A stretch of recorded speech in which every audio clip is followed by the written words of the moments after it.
Hey everybody, it's bill paying day. I paid some bills, but also bought a few things at the store. Let's look at them. Alright everybody, let's see what we have on the stack today. I went to Half Price Books, the location that's a little bit farther away from me. The first thing we got here is Barber's Adagio and Mahler's Adagietto. I guess that's from the Fifth Symphony. This is on that ugly CBS Great Performances newspaper headline style design that will sell on eBay, though. People seem to like these for some reason. You know, I used to get these when they were on LP. They were a good bargain. They were kind of a budget issue. Way to get classical music, as Dave Hurwitz calls them, sniglets, but also whole pieces as well. This is kind of a sniglets. Little bitty bits, and you get, you know, Fantasia on a theme of Thomas Tallis by Ralph Vaughan Williams, and another Vaughan Williams green sleeves.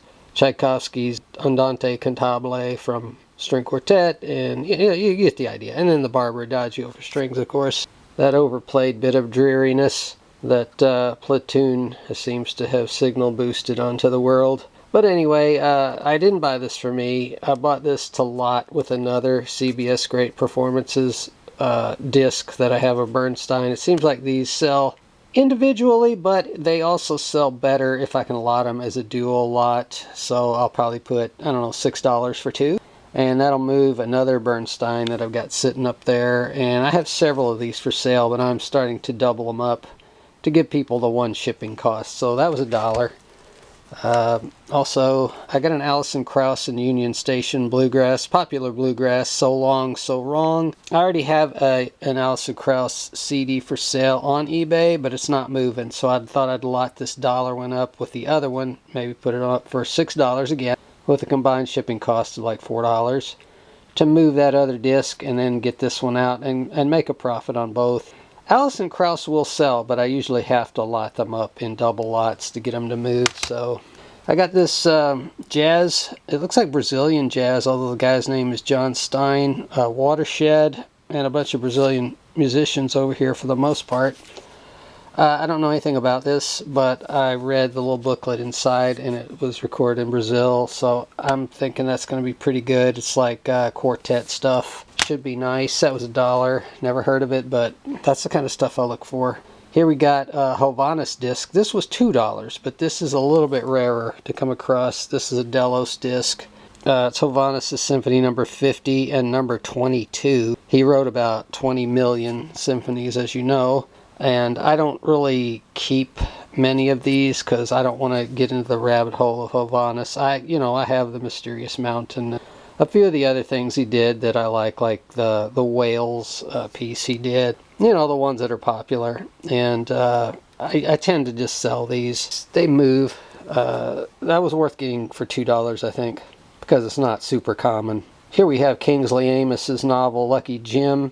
I guess this was written in the 50s or the 60s. It was made into a movie in the 60s.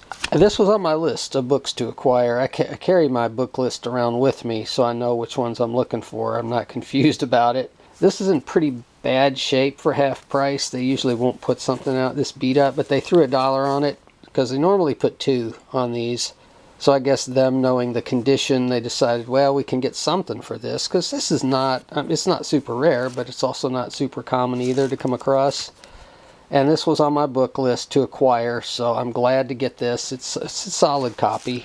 There's nothing wrong with it. It's not really dirty or anything like that. It's just a little beat up on the edges. You know, the sides beat up here, a little bit scuffy. But nothing bad, a little bit of mark there, no big deal. I'm glad to have this, and I'm glad to have it in a relatively small paperback. I have a lot of Martin Amis books in my collection also. Martin Amis is the son of Kingsley, of course. They're both great writers. So that was the half-price stack.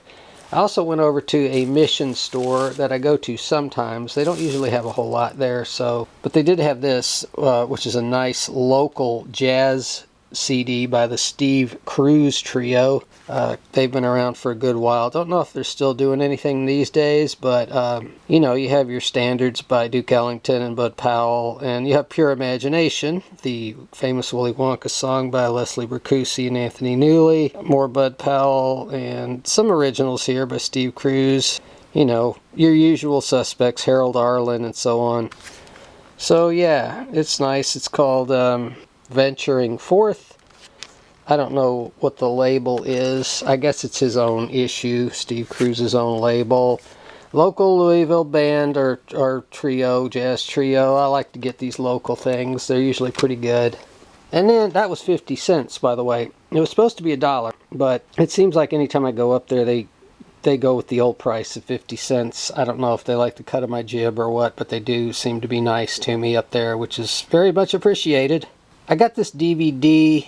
It's on MGM. It's Home for the Holidays. Came out in the mid-90s. It was directed by Jodie Foster. I don't know much about it, but it has an amazing cast. Holly Hunter and Robert Downey Jr., Anne Bancroft, Steve Guttenberg, a whole bunch of people in this thing.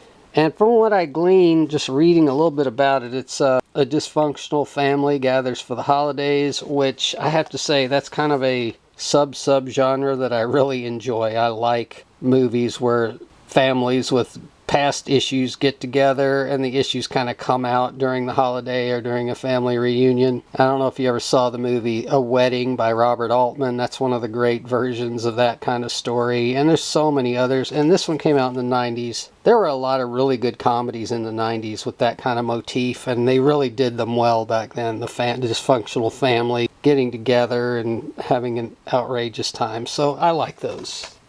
That was 50 cents, and it's actually a movie I really hadn't heard of, so with my discounts, this pile was $4.77, and this one was $1.06, so, you know, about $6 for all of that. I will sell these 3, get my money back and more by selling these 3 off, and keep this bunch here.